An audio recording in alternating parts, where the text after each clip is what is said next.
Welcome back. According to data from the National Bureau of Statistics, the compensation of employees, which includes wages and salaries in real terms, fell to 3.93% in the second quarter from 6.48% in the previous quarter.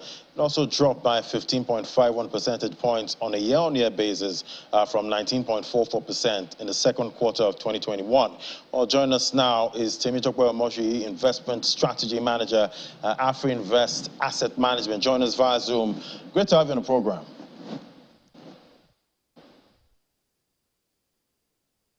I don't know if you can hear me, Temitope. Okay, I think it's better now. Fantastic. Thank yes, you for having I me. hear you now. So, according to the NBS, the growth in employee compensation has been declining after peaking at 20% year-on-year in the second quarter of 2021. This doesn't sound good. Yeah, you're very correct. You know, it just mirrors what is happening in the economy, the Nigerian economy and global trend. Looking at how, compensation has continued to trend downward in terms of the growth. Although in natural terms, it still looks a bit attractive. But then I think before I go into, what it means, looking at compensation to employee, it actually measures wages and salaries and other benefits to employees in the economy, particularly for, the formal sector. And the Nigerian economy, we have formal sector and the informal sector. We've seen a lot of research report that speaks to how the informal sector is very significant in terms of its share of the total economy or the aggregate economy. So, but the trend is very disturbing because if you look at the performance of, employee compensation, right, the growth over time, you will observe in nominal terms because the number is reported is a component of GDP. GDP by income, GDP analysis is categorized into three. You have the expenditure approach, income approach, and the output approach. So it's an element of the income approach. So from there, you observe that despite in nominal terms now, you observe that the growth has been a lot more above, 10%. In fact, recently, it has been growing at about 13.9% as at Q2, if you look at it on year-on-year basis. But when you compare this, because it's a nominal numbers, when you compare this nominal number with inflation rate, inflation is over CPI growth, which is inflation, is well over 20%. The recent number is over 21%. And if you compare that with the compensation to employee, that speaks volume. It shows that employees' compensation is actually growing slower than inflation. And this has been shown clearly with the real numbers, in terms of the real compensation haven't reduced or haven't adjusted for the impact of inflation. So the trend is very disturbing because it shows that, two factors here are very important. One, we are looking at an economy where unemployment is still very high. It's expected that more jobs are created and more people are absorbed in the labor market. But if this does not happen, or even if this is happening, it should reflect as an increase, as an increase to compensation, to employees. But we are seeing a situation whereby the Nigerian economy is still grappling with a level of high unemployment, and compensations to people that have gotten jobs, particularly in the formal sector, is also not increasing as expected. And if you look at it in real terms, like I mentioned, you will see that it has decelerated in terms of the growth year-on-year significantly. And, one could address it to so many factors. Two of them I would like to explain is on the demand and supply of labor, because compensation to employee is a function of demand and supply of labor. If in an economy where you have huge supply of labor than demand, you expect that compensation would decelerate. And if you have it the other way around, that is, if demand for labor is higher than supply, you expect that compensation will rise. So the question is now, what factors are responsible for the increase in supply of labor, at the expense of limited demand, for labor? For instance, on the demand side, you talk about how private sectors have not been able to absorb the teeming youth that are leaving the tertiary institution or the teeming youth that are available to work. And the reasons for this decline or apathy in terms of demand is not far-fetched. For instance, this year we had in the news that some banks are looking at closing a number of their branches in a bid to reduce, their operating cost, in a bid to reduce ultimate cost because of the current, energy crisis that have taken a toll on diesel and major energy, sources by this institution. So because you know that labor is quite variable, you can actually substitute labor with some technology. So they are trying to beat down all of those, costs from the angle of labor so as to stay profitable. So from the demand side, we see that, yes, there's a bit of adjustment. We are seeing more of layoff, and the people that are not laid off, we are seeing a bit of, salary reduction so as to just stay afloat. So, and when you look at it from the supply side, why do we have huge supply above demand? Because, population is growing. We have institutions, tertiary institutions turning out to graduate, but they are not getting, they are not getting into the, the private sector. For again, I think I should also speak to the demand in terms of how high cost of doing business environment is impeding performance. And if you look at this illustration we have there, you will see that there are two very important, trends that we have actually presented. Operating surplus, which is the profitability of companies, we presented it with the compensation to employees, which shows that companies are not even making profit in real terms. In nominal terms, you can see that Dangote Cement, Zenith, and a number of these companies are delivering good profit. But when you adjust for inflation, you can see the trend that it has the performance has continued to decline, operating surplus, and that is also feeding into company strategy in terms of having to suppress compensation to employee and begin to look at capital intensive approach to bring down costs so as to manage margin. So by and large, the trend is not actually very good. Are you telling me now that what we have, in the labor market, we have oversupply, minimal demand? Is that what we have right now in that market? Exactly my point. Oversupply. We have oversupply of labor in relative to available demand. Demand here, I mean the private sector. They are trying to manage cost, particularly overhead costs. However, when you look at the components of labor, right, you have to divide labor into the skilled and unskilled, particularly from the level or the quality of labor the institutions that are expected to train, the labor are putting into the market. So we have oversupply of labors that are not matching the demand. So in economics, we call this, we call it structural unemployment. When trends are changing, but institutions have not even come up to speed in terms of meeting demand, the demand of the private sector. I mentioned something very... Yeah. Okay, go on. If this trend, actually continues, what impact will this have on the overall economy? I think it has, very grievous impact on the economy. When you look at it from how it will affect fiscal policy, inclusive growth, and, long-term economic growth, I mean economic development. So when you look at it from fiscal policy, the complaints of the government, have been around revenue generation and the structure of our expenses. For instance, if you look at from the angle of revenue, the major source of revenue in Nigeria, prior to the major decline in oil revenue recently that we've seen this year, has been oil. But the trajectory is changing. And so if you want to make a lot, if you want to generate more revenue from the non-oil sector so as to remain resilient to or against the current exogenous factors that are impeding, that are impacting on oil prices, we have to begin to look at, we have to begin to look at generating revenue from non-oil sector. And a critical source of revenue should also be personal income tax, company income tax, and VAT. All of this depends on compensation to employee. If employees are not well compensated, if labor is not well rewarded, then you have, because personal income tax is a proportion of, is a proportion of a proportion of compensation to employee, and company income tax as well.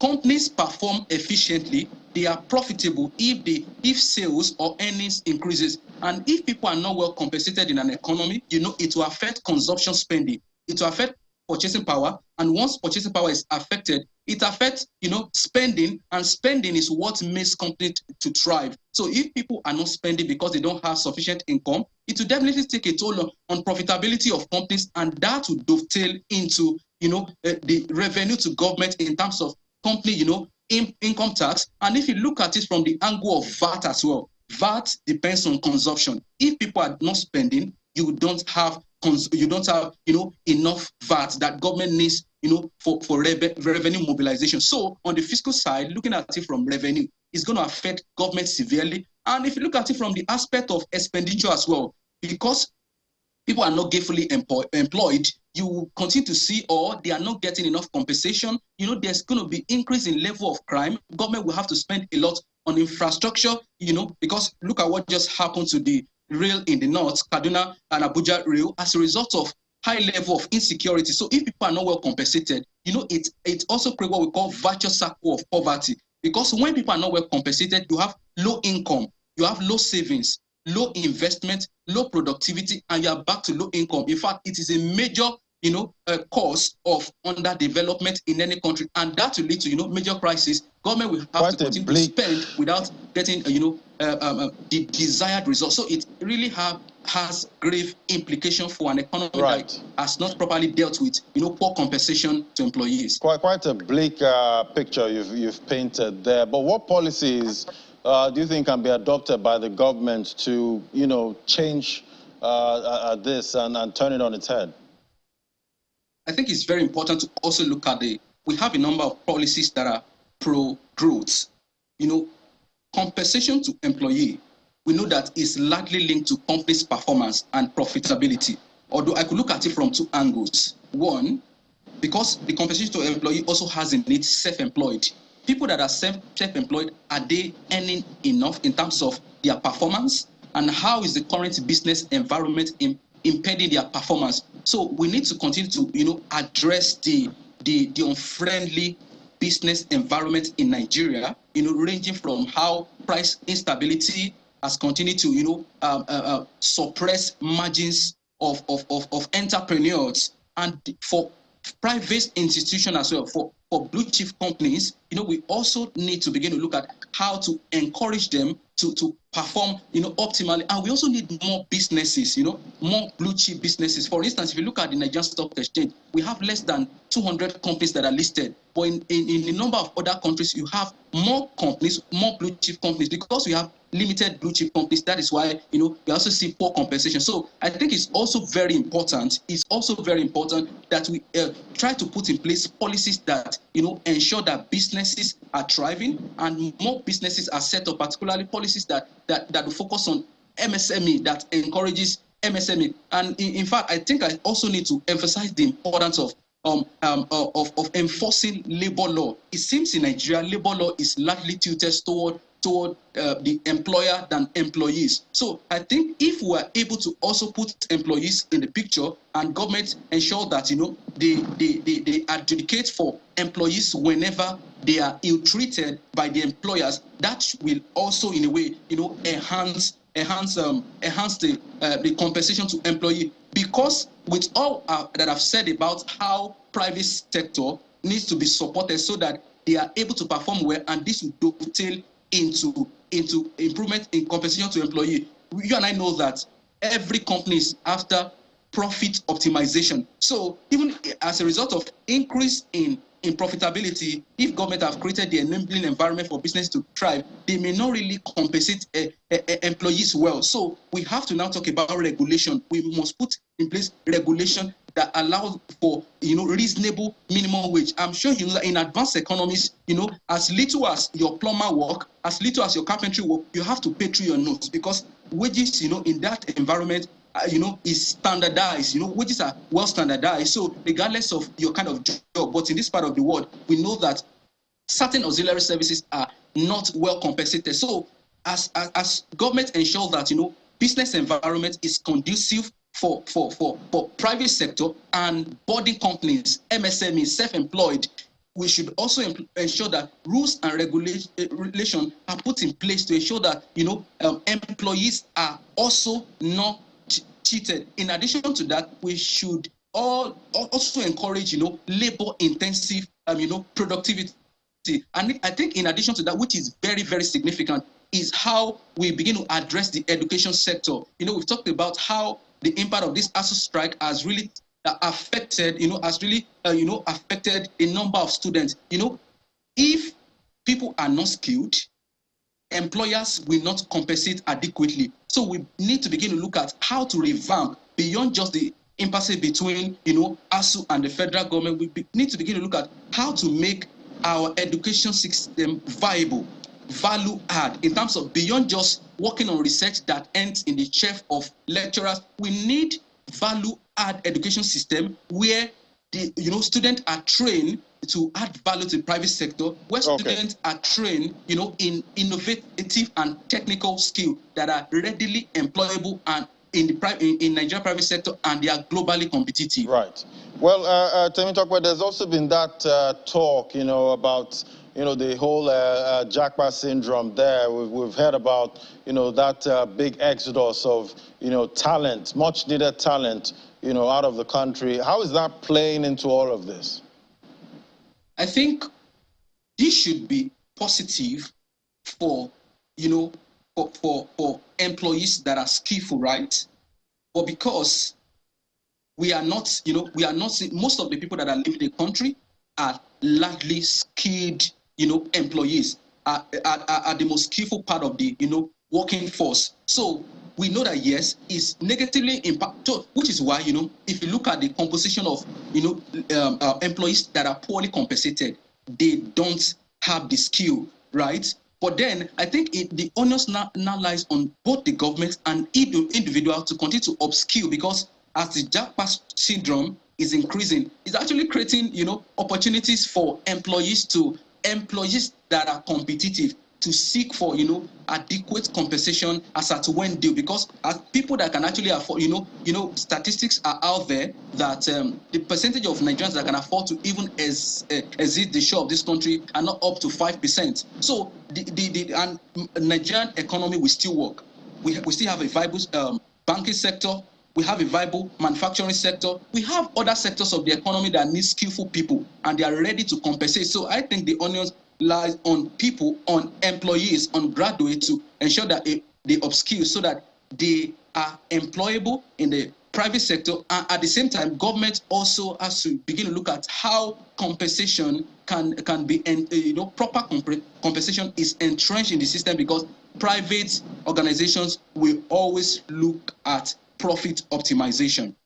All right, Temitope, what do you see going forward? It's a pre-election year. Next year we'll have a new government. What are you expecting?